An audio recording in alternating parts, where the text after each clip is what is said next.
Mendoza's giving it a look, finds the railing and he tumbles over, but he made the catch. Unbelievable, Evan Mendoza. Gran jugada en Evan Mendoza, dos joyas defensivas. Evan Mendoza makes a great rounded up play. the middle. This is Mendoza throws off the shortstop. Mendoza field spins. Mendoza throw to first in time. Wow, what a play by Evan Mendoza. Short. Mendoza to second for one. Oh my word, you've got to be kidding.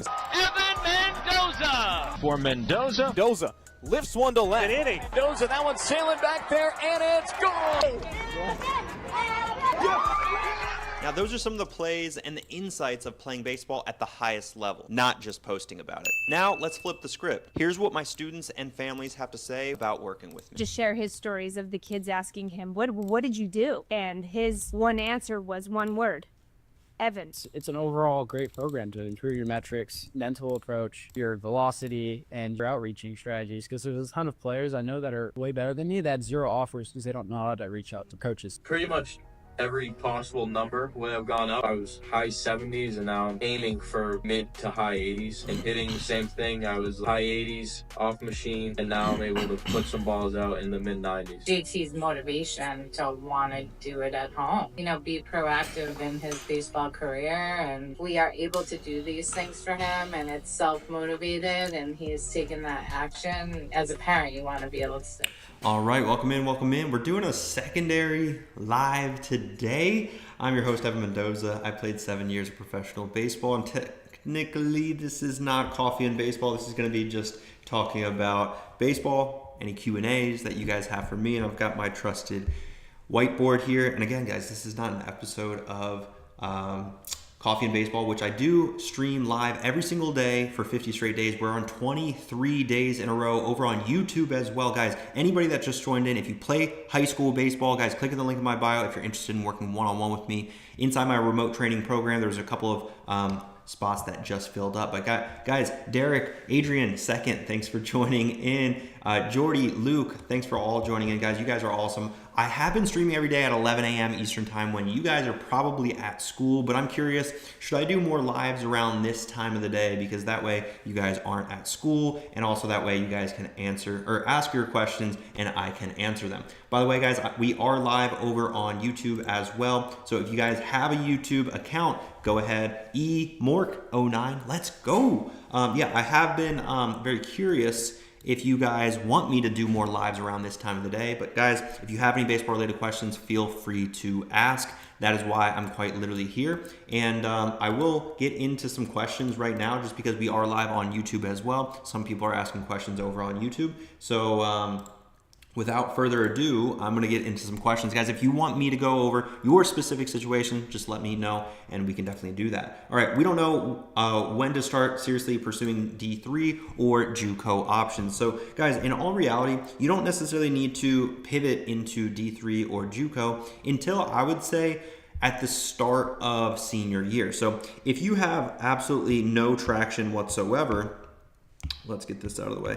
So let's say this is going to be a graph, right? So this is going to be time. This is going to be, offers / traction, right? So if this is, 9th grade, this is 10th, this is 11th, and this is 12th, more time goes on. Ideally, we want to have more offers and more availability. Technically speaking, in 8th, 9th, 10th grade, there's not going to be really anything. Yes, you can communicate with college coaches. Hello from Canada. Hello from North Carolina. Technically, there's not going to be a lot of stuff going on at this stage because nothing can truly happen. And if you hear teammates that are receiving offers, etc., don't believe too much into the fact that that is happening or not, because typically it's not going to happen. If anything, it's more handshake style of communication. So just keep that in mind. Don't believe everything that you guys hear, especially when it comes down to college recruiting. So 9th, 10th grade, there's not going to be a lot of going on. And this is really good when to assess, JUCO and D3 really options. So 9th, 10th grade, nothing really is going on, but ideally, let's say that continues to happen through 9th grade. Like I would say right here is when we need to start understanding, should we go JUCO? What options do we have for the D3 level? Do we have any conversations at the D1 or D2 level? And that's where we can kind of dissect on where we currently stand. I throw 93 as an 8th grader. Is that SEC worthy? Absolutely, my man. So yeah, there are definitely players out there that, again, start off these years with not much traction as far as offers or interest, because again, it's really hard to gauge. But there are players that have that ability to communicate with college coaches. And really, everyone listening to this, if you're a high school baseball player, you all have that ability to reach out to these college baseball coaches in 9th, 10th grade. But it's just really interesting to me, because a lot of parents will especially tell this to us. My son's playing for the Canes, right? For example, my son plays for the Canes, paying a lot of money for the Canes, and we've been told that they're going to help us out, right? They're going to help us out in some regards. And yes, they're going to have conversations with you. Cool, right? It's a bunch of advice, right, that you're going to get basically from these travel ball organizations and also your travel ball coaches and your high school coaches. The reason I say that so confidently is because, guys, I played high school and a high level of travel ball baseball. They're going to give you advice. They're not necessarily exactly going to show you what to do. So this is where I talk about actionable advice. Actionable advice is basically you have a stack of papers like that. We need to dissect, okay, what do we really need to do as far as the 1 and 2, right? Let's go. What's the best way to get noticed? Showcase the travel ball or high school. So I'll dissect that, because high school is not really the way to go unless you play for a nationally ranked program where you get the attention because there are other prospects either on the right team, aka your team, or on the right field, you're playing against better quality talent. So high school, it's not the best, and especially because if we think about like the calendar year, right? So like this is February, this is March, this is May, and this is June. Did I forget about April? I did. It's been a long day. So like if we think about this, like ideally high school season usually starts, my pencil's not working perfectly. High school season will start somewhere in this area, and then also college. Jeez, my pen is not working. So ideally if like college is this realm and then high school is also this realm, it's just going to make it very hard for these college baseball coaches to actually assess your player in person. And that's why it's always important, if we think about how we can email these college coaches during their very busy season, this is going to be a great opportunity for them to do what I call a fractional eval. And a fractional eval is basically a quick 30-second highlight video that we attach to our emails and blow it out to these college coaches, so that way they can do their research on their own time. And we also want to ensure that we're incorporating basically the actual metrics that these college baseball coaches actually need. And guys, if you are interested in learning a little bit more about how to reach out to college baseball coaches, and also you can grab my free email template. There was a post that I did just a couple of days ago, not a couple of days ago, maybe an hour or two ago. So go to my page, scroll down a little bit, comment the word email on really any of my pages or on any of my posts. And then from there, you'll be able to basically assess on my free course on how to reach out to these college baseball coaches. I had a verbal offer from LSU and Florida as an 8th grader. You didn't, because it's impossible, but thank you for telling me that you are probably not who you say you are. So you're probably about 26 years old, and this is what you're doing now. So awesome. Cool.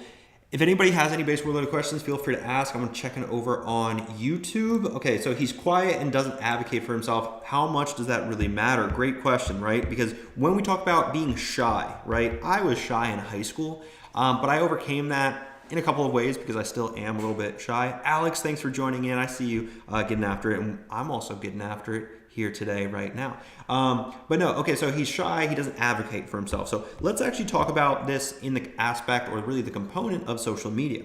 Because social media, if you're never posting and you literally do 0 posts on social media, because like, yeah, social media can be a vehicle to help you get recruited, right? So this is the vehicle, right? And that can help you land D1 offers if we're posting the right things.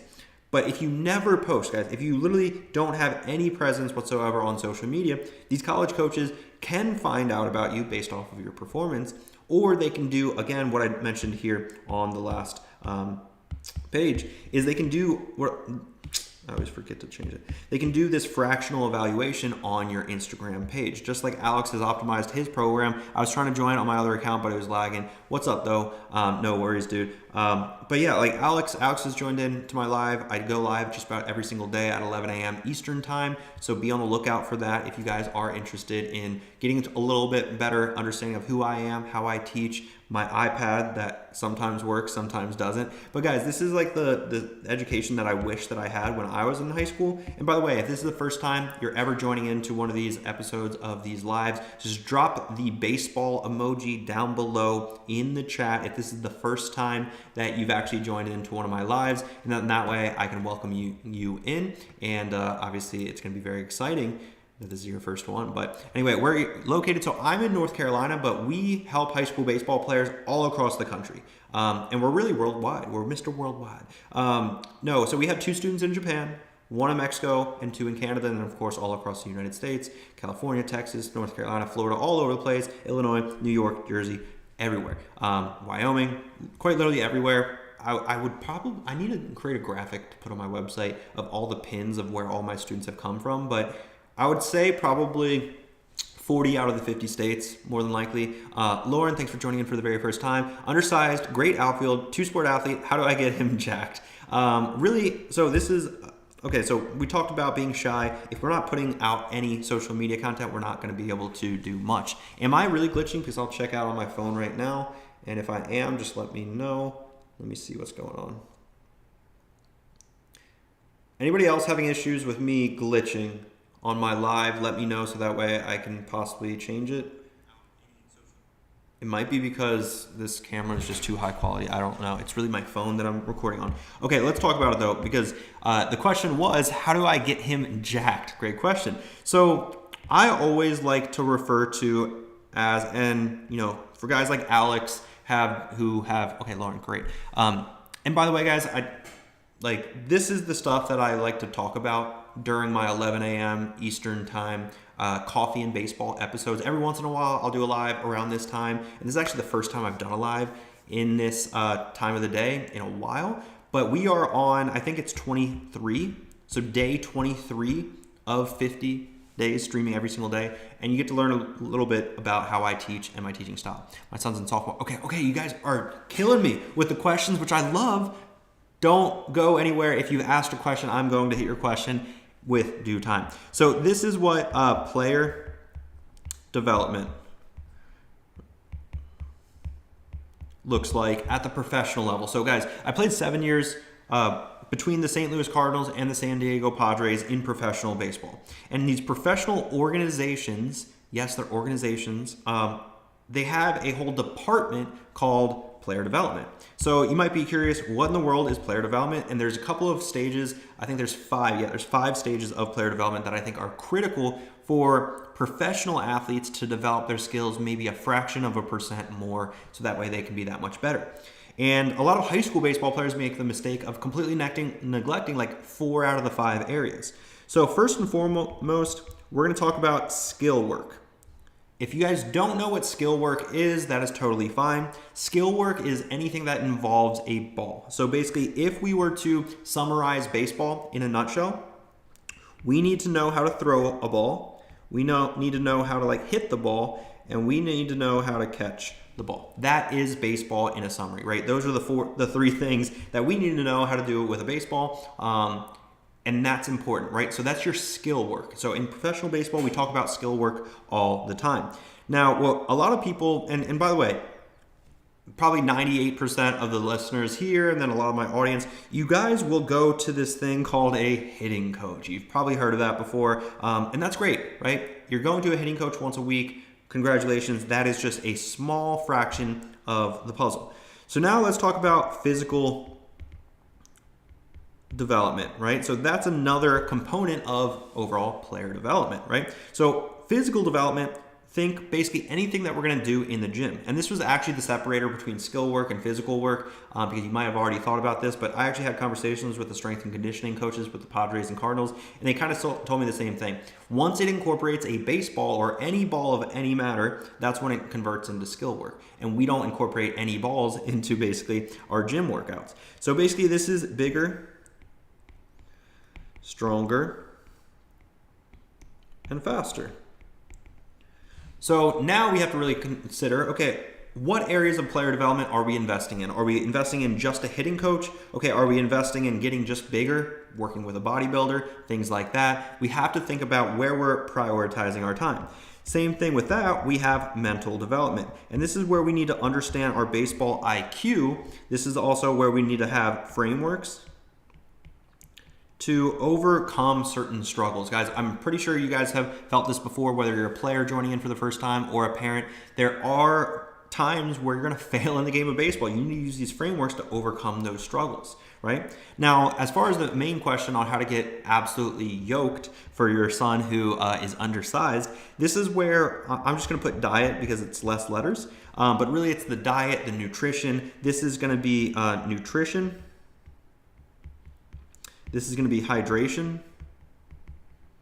And this is gonna be supplements.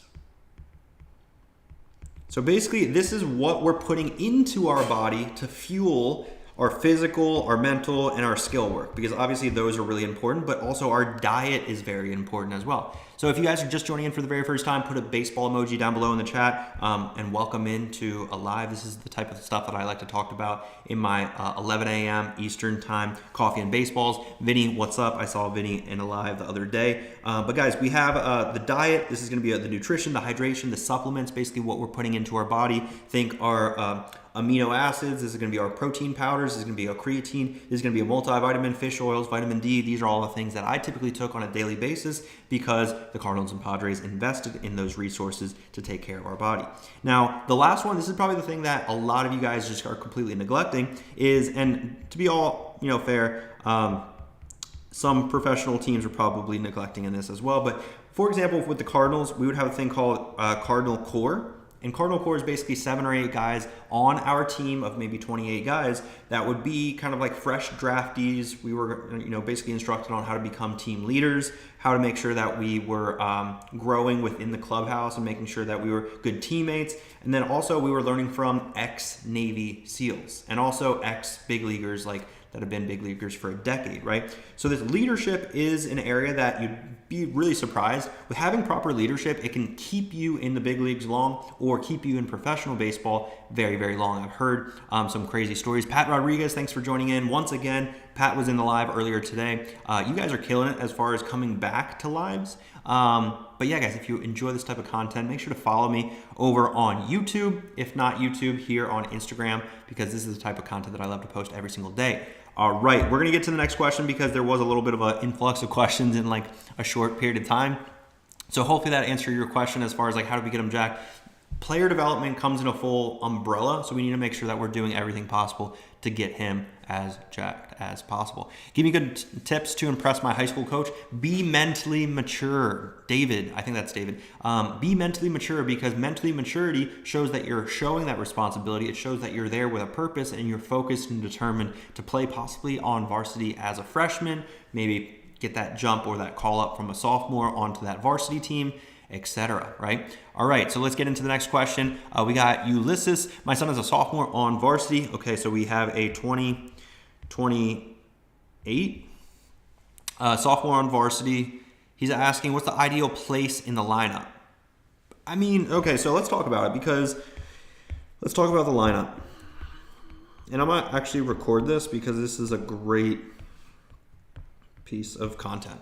And by the way, if you guys don't know how I do things, I like to always record pieces of content as well, so that way I can use it for YouTube videos and etc. Right? All right, so I'm gonna start recording. This is actually gonna be a YouTube video, so get ready for it. And if you guys don't follow me on YouTube, you're gonna see this on YouTube.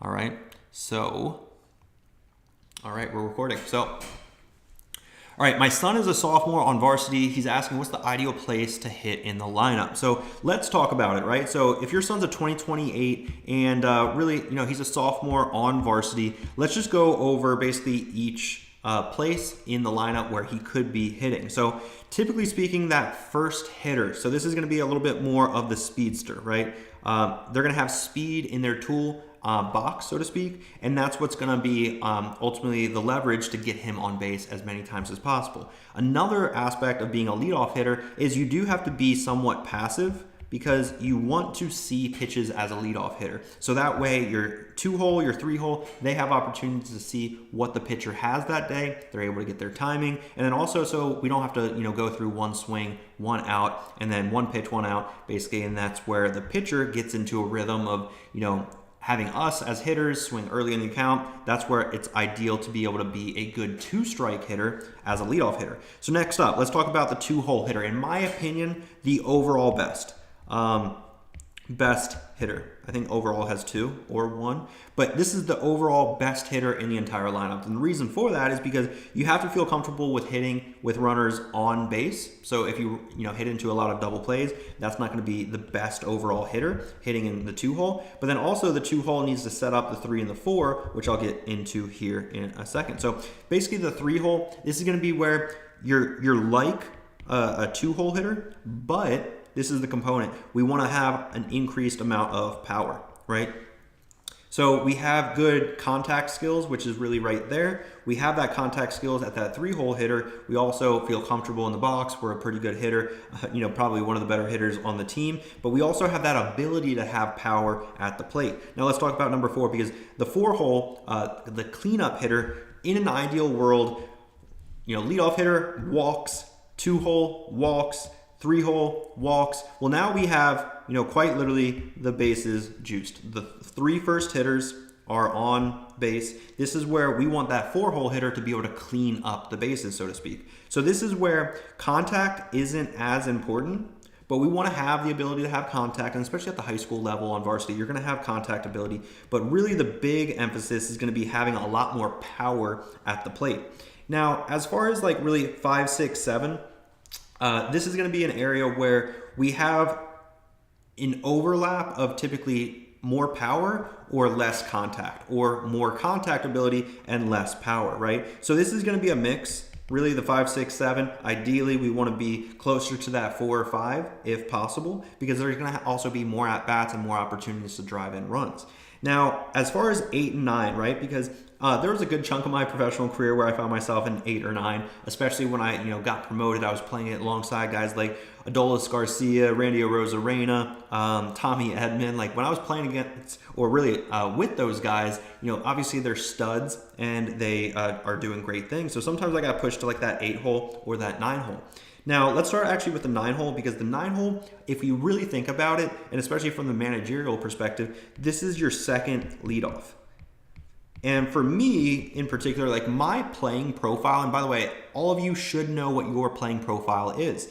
Your playing profile is going to be different than my playing profile, especially at the plate. So I was the second leadoff hitter because I could get into 2-strike counts. So I was a really good 2-strike hitter. My on-base percentage with 2 strikes was, I think, over 300, which is like unheard of in professional baseball. And then also my 2-strike average, I think, was over 300 for like half of the season, for one of my seasons. But anyway, really good 2-strike hitter. The thing that I completely lacked was really the power aspect. So I had like no power, but I had the contact abilities. And I found myself on base a decent amount. So like I provided value even though I was a really good defender at the plate, because I was that second leadoff. So if I get on base for now the leadoff, the true leadoff, the 1-hole, that's the guy where he can now be not so passive, and now that's when he can take more chances, try to hit for maybe a little bit more power, and maybe try getting maybe a hustle double, especially if he has that speed. Now 8, same kind of idea. This is going to be where the contact is probably going to be the thing that's limited. So in my opinion, like 8 or 9, if you're a sophomore on varsity, we want to be somewhere probably in this range if possible. But you also have to think about it. If you're a sophomore on varsity, you have better competition. You shouldn't be too concerned on what you're hitting in the lineup. Like if you're good enough to play on varsity, take that as an opportunity to learn and grow within the game while playing the game, because you don't learn and grow within the game by sitting on the bench. So always keep that in mind, especially for sophomores going up to that varsity level. Always just understand that speed and that power is always going to come from that 1-hole hitter. The overall best hitter typically is that 2-hole. 3 and 4 is going to be RBI type of guys. 5, 6, 7, 8 are all going to be kind of like a mix. And then 9 can be really that second leadoff hitter. So if you guys found value in this video, you can always click the link down below in the description to apply to work one-on-one with me, or grab my free resource on how to reach out to college baseball coaches down below in the description. By the way, guys, that was going to be a YouTube video, and that's why I ended it like that. But great question. I've actually never gone over that breakdown before. So that was actually a really great question. So I really appreciate you asking that. Ulysses 382. Hopefully that gave you some clarity on what I see, just basically simply looking at the lineup. And then also in your son's specific situation, you know, being on varsity, where to hit, and then hopefully that also helps your son out, most importantly. All right. So let's keep it going. There's going to be a couple of people like Pat Rodriguez. Okay, is getting drafted out of high school as a middle infielder challenging? Well, yeah, getting drafted at any level, dude. It's very challenging to be able to play baseball at that next level, but then also to make sure that you have the ability to impress professional scouts. Like, yeah, dude, it's very, very difficult. So let's get into it. Is getting drafted out of high school as a middle infielder like challenging? Like, dude. Yeah, perfect. Thanks for answering. Absolutely. I take creatine all day. Should I take it on days that I don't lift or skip it? The big thing with creatine, guys, drink lots and lots of water. That's the only thing I'll say about that. So Vinny, getting drafted out of high school is challenging. So this is where typically out of high school, they're not trying to, these MLB organizations are not trying to take any type of risk whatsoever. So risk, if you think about it, like risk is like a middle infielder running a 7.2. Which is slow in these professional eyes. It's like, oh, well, we want him to be a little bit more athletic. We'll see how he pans out in college as a 7.2 60 runner, right? Which isn't that crazy good.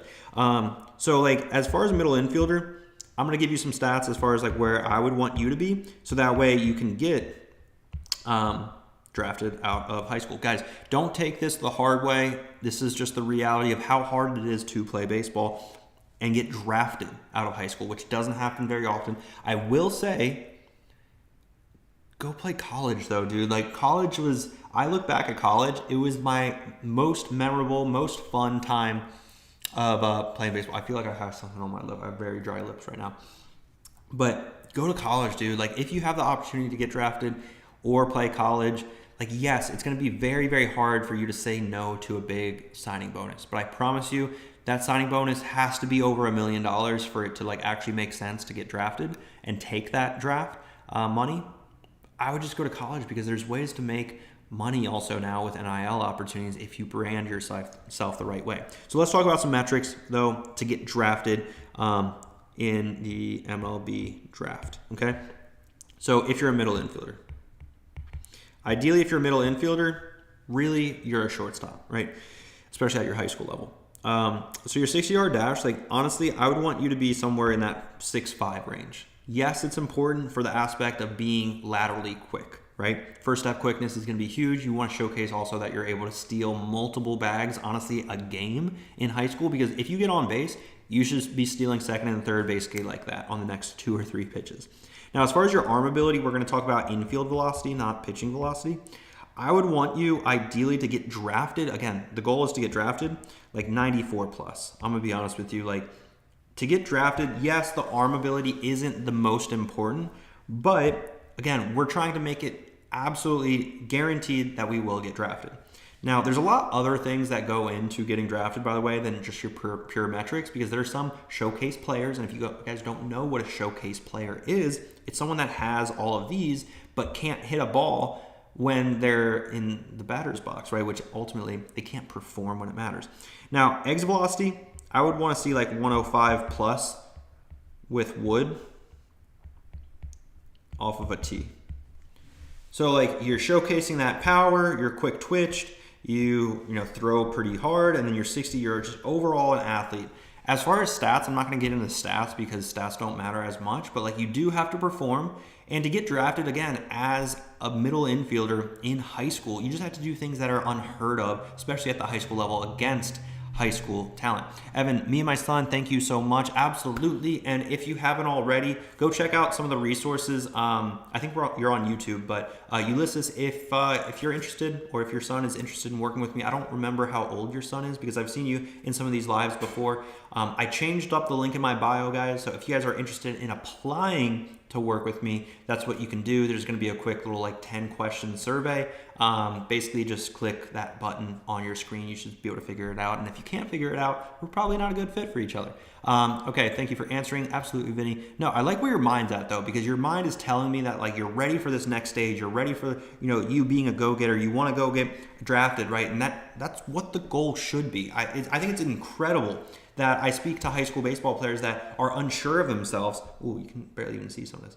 That are unsure of themselves if they want to play college baseball. Like that in itself is just ridiculous in my opinion, right? You should know exactly what you want and you should know exactly how to go get it. And what I mean by you should know exactly how to go get it is doing the simple thing every single day. I always like to talk about like if you're in a forest, right? And these are a bunch of trees and it's just like you get into here, right? And you look this way, you can't see a way out. You look this way, you can't see a way out. You look this way, you don't know if that's the right way. You look that way, you're basically just stuck in the middle of a forest. And a lot of you high school baseball players are sometimes, you're finding yourself stuck in the middle of the forest and you're trying to get over here, which is you're trying to get these offers from colleges. And it seems so distant. It seems so far away. It seems like it's miles and miles and miles away.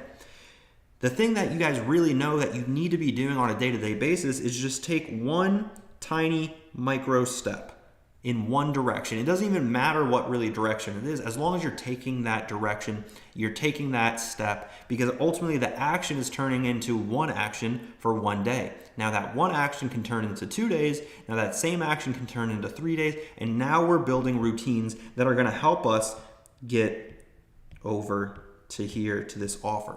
It doesn't happen in a light switch, but it does happen literally with the tiniest little detail as far as, okay, I want to go get something. It's not about making this huge leap over to this. It's about doing one right thing a day. And then we do that one thing and turns it into 2 and then 3 and then 4 and then 5 and then 6 and 7. And then it's just like this compounding effect, just like any type of investment that parents have done before. And these investments, basically over time, you accrue that interest. Same concept applies for your son building these habits sooner than later. Anybody that has an investment account out there, you might be in the comments right now. Let me know. If you start investing when you're 55 years old and you can pull out these investments when you're 60, is that better as far as the interest, or is it better if you start investing when you're 18? Just out of curiosity.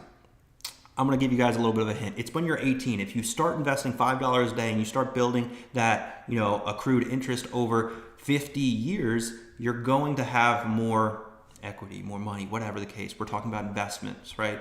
Same exact concepts apply for your son in developing his skills for baseball. So if it applies for one thing, guys, it applies for multiple things. And yes, we already know what to do as far as doing the work. Sometimes we just need someone to help guide us through that process. And that's exactly what I do inside my remote training program, guys. I teach my students one-on-one on the next steps, on that actionable advice, not only on the physical development and what to do in the gym, but on the mental side as well, alongside with the recruiting guidance. Guys, I teach your son basically one-on-one in that exact triple play program. If you want to learn a little bit more about my triple play program, guys, click the link in my bio, watch that video, apply to work with me, and then I'll walk you through those next steps.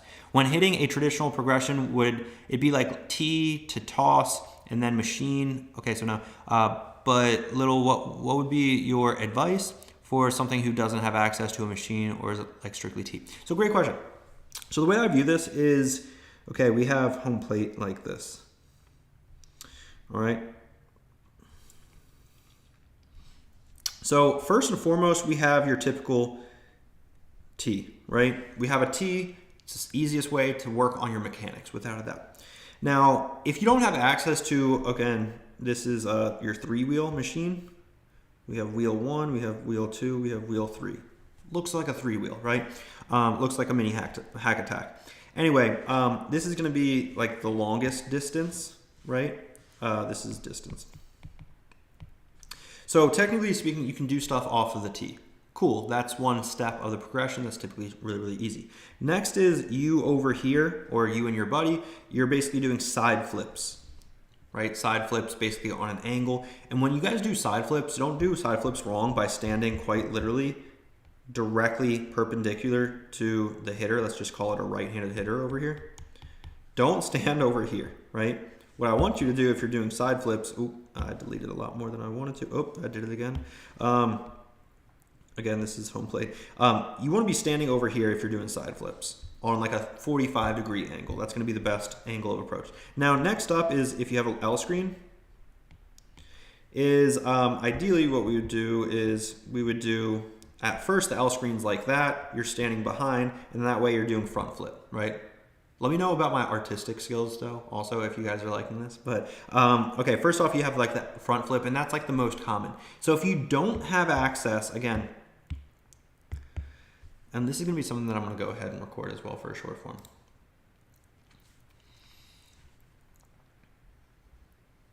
All right, when hitting a traditional progression, would it be like T to toss and then machine? But what would your advice be for someone who doesn't have access to a machine? All right, so if you don't have the machine over here, and again, this is the furthest distance away from home plate, we have the T on the ground. We can also do side flips at like a 45-degree angle right there. Next up, we can do front flip behind basically an L screen, and that's gonna be the most effective way about going about this. I'm good at drawing, thank you, Alex. So next up, this is the one that I think a lot of people misunderstand. We can do a thing called either power flips, which is basically the same exact thing from this distance, right? But all we're going to be focusing on is flipping the ball on more of a direct line. This is something that we did with the St. Louis Cardinals and the San Diego Padres to just bring a little bit more competitiveness as far as the reaction time to mimic this machine that we don't have access to. The other thing is, after this progression, is what we can actually do is make the L screen this way now. And we're not moving it super far back, like all the way back here for, like ideally this is Coach BP. And this is probably like a good, like, I want to say 35 feet, right? 35 feet all the way for Coach BP. Now, a typical like front flip is going to be maybe around like 15 feet, right? As far as far away or distance away from home plate. So if we think about like right here, like maybe that's 20 feet. It's just a little bit further back instead of like all the way back. And what we're doing here is basically doing darts. And that's the way that I always refer to it in this progression is basically you're doing darts where you're throwing it kind of just like this. You're not throwing it with a full on motion. You're just throwing it like this because you're not super far away.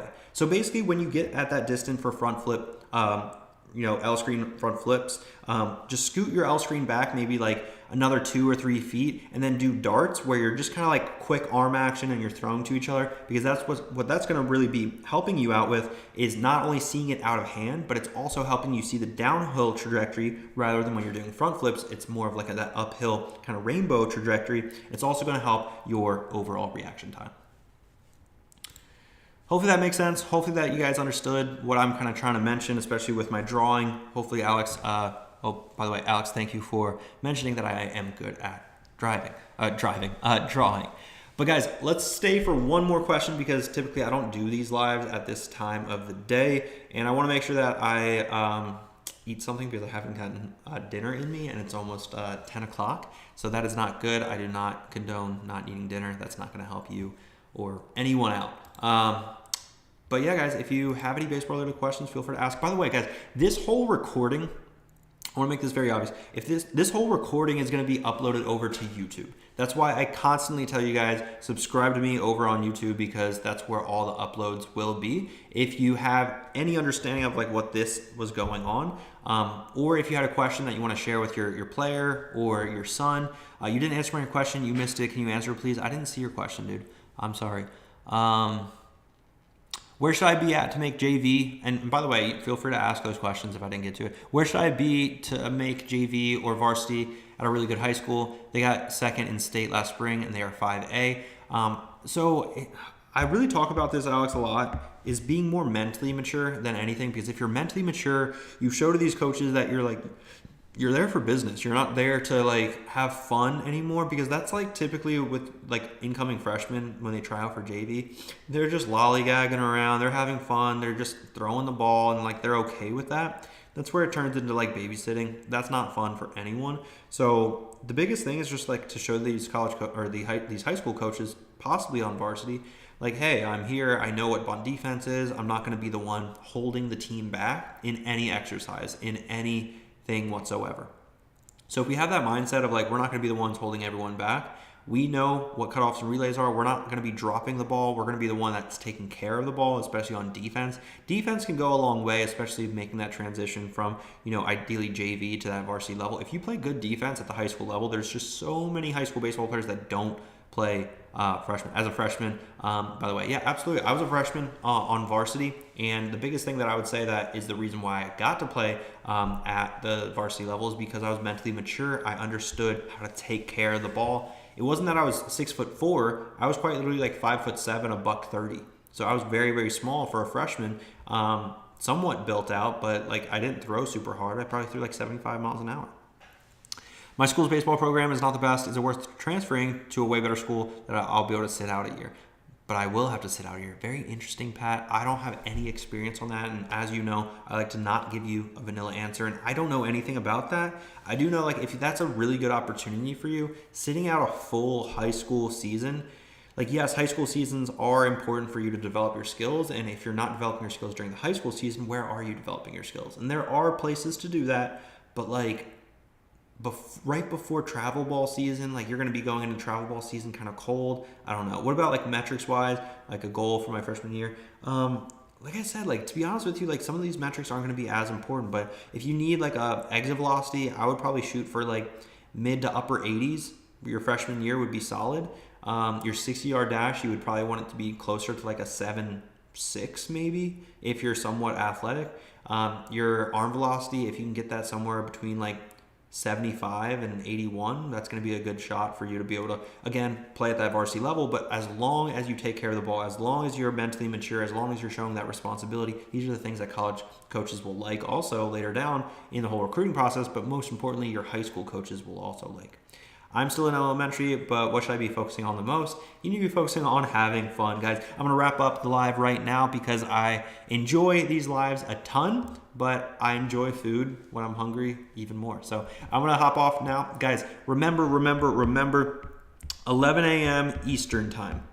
Every day, excluding Sundays, I am live on YouTube, on Facebook, and on Instagram. So if you guys have any of those channels, I would suggest, most importantly, subscribe to me on YouTube because you actually get emails sent to you when I go live. So that way you'll never miss a moment. And then also I upload all of these lives over on YouTube after the fact. So guys, if you have any questions, just make sure to join into my next Coffee and Baseball. Again, 11 a.m. Eastern time. We're doing lives 50 days straight. We're on day 23, I believe. So make sure to join in before we're ending this streak. And I'll see you on the next one. Welcome Evan Mendoza to the program. Cardinals third baseman Evan Mendoza.